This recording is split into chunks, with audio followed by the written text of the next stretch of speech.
السلام علیکم and welcome to my YouTube channel. دوستو، ہم امید کرتے ہیں شخصیات کے اوپر بنائی گئی ہماری ویڈیوز آپ کو پسند آ رہی ہوں گی۔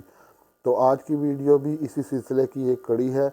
تو ویڈیو شروع کرنے سے پہلے درخواست ہے کہ ویڈیو کو لائک کیجیے گا، اینڈ تک دیکھیے گا، چینل کو سبسکرائب کریں اور زیادہ سے زیادہ شیئر کریں تاکہ مزید آگے آنے والی ویڈیوز دلچسپ ہو سکیں۔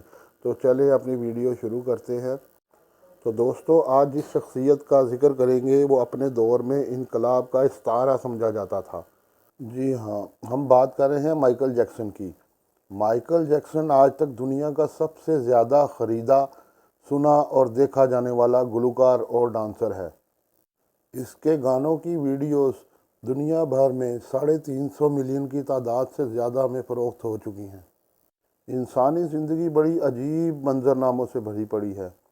ہر لمحہ اپنے سے پہلے لمحے کو کچلتا ہوا آگے بڑھتا جا رہا ہے، اور نیا لمحہ مزید اپنی سی فطرت اور طبیعت لیے آتا ہے اور پہلے سے موجود حقائق کو یوں ملیا میٹ کر دیتا ہے کہ جدید قدیم ہو کر قصہ پارینہ بن جاتے ہیں۔ ایسے ہی ایک قصوں میں سے ایک شخص مائیکل جیکسن بھی رہا، جو جتنا مشہور اتنا ہی متنازع بھی رہا۔ مائیکل جیکسن کا اصل نام مائیکل جوزف جیکسن تھا۔ 29 اگست 1958 کو گیری، انڈیانا، امریکہ میں پیدا ہوئے۔ یہ پیدائشی طور پر سیاہ فام اور اپنے خاندان کا 8واں بچہ تھا۔ جہاں غربت نے پہلے ہی ڈیرے ڈال رکھے تھے، اس نے عملی طور پر گانے کا آغاز 1964 میں اپنے بھائیوں کے بینڈ میں کیا۔ اس کے چاروں بھائی Jackie Jackson, Tito Jackson, Jermaine Jackson اور مارلن جیکسن پہلے ہی گانا گانے اور میوزک وغیرہ بجانے کا عملی مظاہرہ کرتے رہتے تھے، اور مائیکل جیکسن کی شمولیت سے یہ جیکسن فیملی کے افراد جیکسن 5 کہلانے جانے لگے۔ مگر جلد ہی اس نے اپنی الگ پہچان بنانے کے لیے اکیلے گانے کا آغاز 1971 میں میوزک کی ایک بڑی کمپنی موٹاؤن ریکارڈز کے ساتھ اپنا معاہدہ کر لیا۔ 80 کی دہائی میں پہنچتے پہنچتے یہ ایک مشہور گلوکار بن چکا تھا۔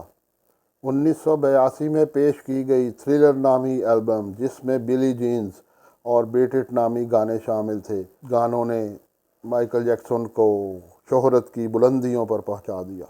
یہ ایک سیاہ فام تھا، اور امریکہ جیسے ملک جہاں سیاہ فام کی اس وقت کوئی عزت نہ تھی، مگر امریکہ جیسے ملک میں اس کی مقبولیت تمام طبقاتی کشمکش کو کچل کر آگے بڑھ گئی۔ اس کی مقبولیت میں 4 چاند اس وقت کے امریکن ٹی وی MTV نے لگا دیے۔ 1987 میں مائیکل جیکسن نے اپنا دوسرا البم بیڈ کے نام سے ریلیز کیا، جس نے تھرلر سے بھی زیادہ شہرت سمیٹتے ہوئے امریکہ کی تاریخ کے سبھی ریکارڈز توڑ دیے۔ 90 کی دہائی میں مائیکل جیکسن نے اسکریم اور بلیک اور وائٹ جاری کر کے پھر شہرت کی دیوی کو خود پہ مہربان کر لیا۔ اس کے بعد دنیا کا یہ اہم شخص رکا نہیں، بلکہ اپنے فن سے جنون کی حد تک پیار کرنے کی وجہ سے اس نے فن کا مظاہرہ کرنے کے لیے ملکوں سفر شروع کر دیے اور کامیاب ترین پروگرام کیے۔ اس طرح مائیکل جیکسن کی شہرت ملکی حدوں کو عبور کرتے ہوئے دنیا کے باہر بعض آدمی تک پہنچ گئی۔ یہ تھا تو گلوکار، مگر اس کے زیادہ مداح اس کو اس کے ڈانس کی وجہ سے پیار کرتے ہیں۔ یہ دنیا کا واحد گلوکار ہے جو اس خوبصورت آواز کے ساتھ دنیا کا نمبر 1 ڈانسر بھی ہے۔ اس لیے اس نے ڈانسنگ میں دنیا کی مقبول ترین مون واک اور روبوٹ ٹیکنیکس متعارف کروائیں، جو کہ ابھی بھی دنیا میں سب سے اہم اور مقبول ترین ڈانسنگ ٹیکنیکس ہیں۔ مائیکل جیکسن آج تک دنیا کا سب سے زیادہ خریدا، سنا اور دیکھا جانے والا گلوکار اور ڈانسر ہے۔ 350 ملین کی تعداد میں اس کے گانوں کی CDs دنیا میں فروخت ہو چکی ہیں۔ صرف تھرلر ہی کی 66 ملین کاپیز فروخت ہوئیں، جو کہ آج تک ایک ریکارڈ ہے۔ دنیا کی اہم ترین تجزیاتی کمپنی کے مطابق امریکہ نے صرف 2016 میں 825 million American dollar Michael Jackson کی ویڈیوز اور گانوں سے کمائے۔ مائیکل جیکسن دنیا میں سب سے زیادہ ایوارڈز جیتنے والا شخص ہے۔ اس کے ایوارڈز پر ایک طائرانہ نظر ڈالیں تو انسان حیرت میں مبتلا ہو جاتا ہے۔ ایوارڈز کی تفصیل کچھ اس طرح ہے: American music 26 award, Billboard music 17 award, Brit award 6، Grammy awards 15، Guinness book of world record 39، MTV music awards 18، soul train award 12، world music award 16، اور اس کے علاوہ بھی چھوٹے موٹے سینکڑوں کی تعداد میں ایوارڈز موجود ہیں، جس کی تفصیلات آپ انٹرنیٹ پہ بھی دیکھ سکتے ہیں۔ مائیکل جیکسن دنیا میں ڈانس کا آئیکن سمجھا جاتا ہے۔ دنیا میں کوئی بھی ایسا شخص موجود نہیں جو ڈانس کا نام سنے اور اس کے دماغ میں مائیکل جیکسن کا تصور نہ آئے۔ یہی وجہ ہے کہ مائیکل جیکسن کو ڈانس کا استعارہ کہا جاتا ہے اور گانے کے لحاظ سے کنگ آف پاپ کہا جاتا ہے۔ یہ اپنے گانوں کا میوزک بھی خود دیتا تھا اور شاعری بھی خود لکھا کرتا تھا۔ یہ اپنے عمر کے آخری حصے میں ایک کنسرٹ کی تیاری میں مصروف تھا جو کہ مختلف ملکوں کے ٹورز پر مشتمل تھی، مگر اپنے معالج کی غفلت اور پروپوفول کی زیادہ ڈوز ملنے پر 25 جون 2009 کو 50 سال کی عمر میں اچانک انتقال کر گیا۔ اس کی اچانک موت نے دنیا بھر کے شائقین فنون لطیفہ کو غمگین کر دیا اور یہ سانحہ دنیا پر قیامت صغریٰ کی طرح نازل ہوا۔ شاید یہ دنیا کا واحد شخص ہوگا جس کے مرنے پر بھی لوگوں نے مہنگی مہنگی ٹکٹیں خریدی اور اپنے ہیرو کی آخری رسومات میں شرکت کی۔ یہاں ان باتوں کا ذکر کر دینا ضروری ہے کہ جن سے کسی بھی طرح مائیکل جیکسن کو نفرت تھی یا وہ ان باتوں یا چیزوں سے پیچھا چھڑانا چاہتا تھا۔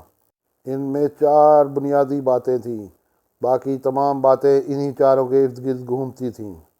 اول یہ کہ اسے اپنی کالی رنگت سے نفرت تھی، دوسری اسے گمنام زندگی سے نفرت تھی، تیسری اسے اپنے ماضی سے نفرت تھی، اور چوتھا اسے اپنی کم عمری میں مرنے سے نفرت تھی، اور وہ 150 سال تقریباً اپنی زندگی کم از کم جینا چاہتا تھا۔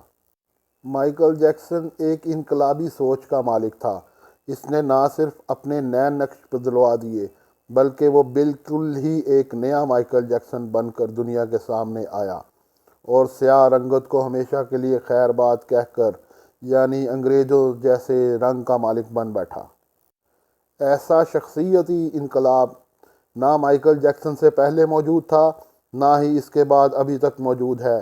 اب کچھ لوگوں کا یہ کہنا ہے کہ اسے اپنی کالی رنگت سے نفرت تھی یا وہ احساس کمتری کا شکار تھا، بلکہ ایسا کہنا غلط ہوگا کیونکہ اس نے گلوکاری اور ڈانس میں شہرت کالے رنگ میں ہی حاصل کی تھی اور اس کی پہلی البم کالے مائیکل جیکسن کی ہی ہیں۔ مگر میری تحقیق کے مطابق مائیکل جیکسن کے سیاہ سے سفید ہونے کی ایک وجہ اور بھی ہے، اور یہ جتنی حیران کن بات ہے اتنی ہی داد دینے کے بھی قابل ہے، اور ایسا وہی شخص کر سکتا ہے جو واقعی میں انقلابی سوچ کا حامل ہو۔ تحقیق سے پتہ چلتا ہے کہ مائیکل جیکسن کو برس کی بیماری لاحق ہو گئی تھی۔ یہ بیماری اتنی خطرناک نہیں جتنی اس سے بدصورتی پیدا ہوتی ہے۔ تو اس شخص نے بجائے اس کے کہ اس بیماری سے لڑتے رہنے اور بدصورت دکھائی دینے کے لیے پوری رنگت ہی اس بیماری کے رنگ میں رنگ دی اور برس کا بالکل بھی اپنی رنگت پر اثر نہ ہونے دیا۔ میں جب یہ سوچتا ہوں تو حیران ہو جاتا ہوں کہ یہ شخص کیسا انقلابی ذہن رکھتا تھا کہ اس نے بجائے اس بیماری سے پریشان ہونے کے اس بیماری کو یوں خود میں چھپا لیا کہ بیماری بھی اپنے آپ میں شرمندہ ہو گئی۔ دوسرا یہ بھی کہا جاتا ہے کہ مائیکل جیکسن کو اپنی گمنام زندگی سے نفرت تھی، تو اس کے لیے میں صرف اتنا کہنا چاہوں گا کہ کون ایسا شخص ہے جو مشہور نہیں ہونا چاہتا، بلکہ اس بات کی کھلی گواہی تو آج کل سوشل میڈیا ہے، جس پر نہ صرف کیسے کیسے حربے اور ہیلے استعمال کر کے نام نہاد شہرت سے لوگ اپنے آپ کو مشہور کرنے کی کوشش کرتے ہیں۔ اگر یہ دیکھا جائے تو مائیکل جیکسن لاکھوں کروڑوں لوگوں سے زیادہ اچھا تھا، جس نے دنیا کو سب سے پہلے، سب سے مختلف اور سب سے زیادہ دلچسپ اپنے فن کے مظاہرے پیش کیے اور شہرت حاصل کی، اور خدا نے بھی اس کی محنت کے مطابق اسے شہرت سے نوازا، اور دنیا کا شاید ہی کوئی ایسا شخص ہو جو مائیکل جیکسن کو نہ جانتا ہو۔ تیسرا یہ کہ اسے اپنے ماضی سے نفرت تھی۔ دیکھا جائے تو مائیکل جیکسن کے ماضی میں تھا کیا؟ غربت، پھٹکار، لعنت، گمنامی، چاپلوسی، اور اپنے ہی بھائیوں کے بینڈ میں گانے تک کی اجازت نہیں تھی، اور یہ صرف تنبورہ بجانے پر مامور تھا۔ باپ اور بھائی اس پر تشدد کرتے تھے اور اس سے اپنے سارے کام کرواتے تھے، تو ایسے میں ماضی کو کون یاد رکھنا چاہے گا؟ اسی لیے اس نے گورے ماں باپ کو ہائر کر لیا، گورے دوست بنا لیے، تو اس میں کون سی قباحت ہے؟ یہ اس کی اپنی ذاتی سوچ تھی۔ دیکھا جائے تو اس میں اس کی انقلابیت واضح نظر آتی ہے کہ کبھی تاریخ انسانی میں کسی نے ایسا نہیں کیا۔ یہ کالا تھا اور اس نے طبقاتی معاشرے کے اندر رہتے ہوئے اپنے کالے پن کو یوں شکست دی کہ ایلوس پریسلے کی بیٹی لیزا میری پریسلے سے شادی کر لی۔ لیزا پریسلے سے شادی اپنی شخصیت میں انقلاب پیدا کرنے کے برابر تھی جو اس نے حربہ استعمال کیا۔ چوتھا یہ کہ اسے کم عمر کی موت سے نفرت تھی، اور یہ کم از کم 150 سال تک جینا چاہتا تھا۔ جب سے دنیا وجود میں آئی ہے، ہر شخص دنیا میں زیادہ سے زیادہ زندہ رہنے کے خواب دیکھتا ہے، بلکہ ہمیشہ زندہ رہنا چاہتا ہے۔ لیکن ایسا ممکن نہ ہونے کی بنا پر لوگ ایسے سود مند اور بڑے تاریخی کام کرتے ہیں کہ ان کا نام مرنے کے بعد بھی زندہ رہے۔ یہ بھی وہی زندہ رہنے کے لیے ایک طریقہ ہے۔ تو مائیکل جیکسن کی یہ خواہش بالکل فطری سی تھی۔ دلچسپ بات یہ ہے کہ یہاں بھی اس کی انقلابی سوچ نے دوسروں سے مختلف سوچا اور دیر تک زندہ رہنے کی خاطر انقلابی اقدامات شروع کر دیے۔ یہ آکسیجن ٹینٹ میں سونے لگا۔ جراثیم، وائرس اور بیماریوں سے بچنے کے لیے اس نے ہاتھوں پر دستانے اور منہ پر ماسک چڑھا لیا۔ خوراک کا روزانہ لیبارٹری ٹیسٹ ہوتا، پھر یہ اسے کھاتا۔ اپنے اعضاء مثلاً دل، جگر اور گردے وغیرہ خراب ہونے پر نئے اعضاء کے حصول کے لیے اس نے مختلف لوگوں کا مکمل خرچ اپنے ذمہ لیا ہوا تھا، جنہوں نے ایسی صورتحال میں اپنے اعضاء مائیکل جیکسن کو عطیہ کرنے تھے۔ اس نے دنیا کے بہترین 12 ڈاکٹرز مستقل بنیادوں پر رکھے ہوئے تھے جو اس کے ایک ایک عضو کا روزانہ معائنہ کرتے رہتے تھے۔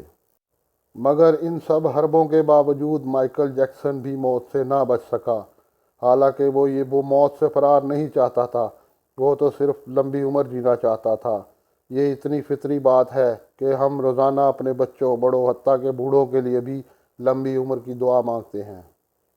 لیکن اس عظیم انقلابی شخص کی یہ خواہش پوری نہ ہو سکی، اور یہ 25 جون 2009 کو اس جہان فانی سے صرف 30 منٹ میں انتقال کر گیا۔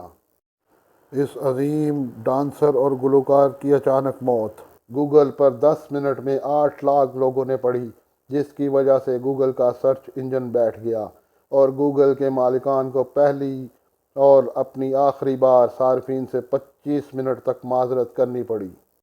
مجھے آج تک یہ بات سمجھ نہیں آئی کہ ہم ہر ایک بات کو اپنے انداز سے دیکھنے کے ساتھ ساتھ دوسروں کے انداز سے کیوں نہیں دیکھتے۔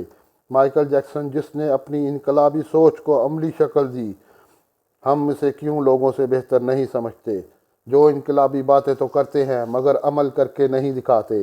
اور سب سے بڑا انقلاب تو اپنی شخصیت اور ذات میں انقلاب لانا ہوتا ہے، جو مائیکل جیکسن سے بہتر کون لا سکتا ہے۔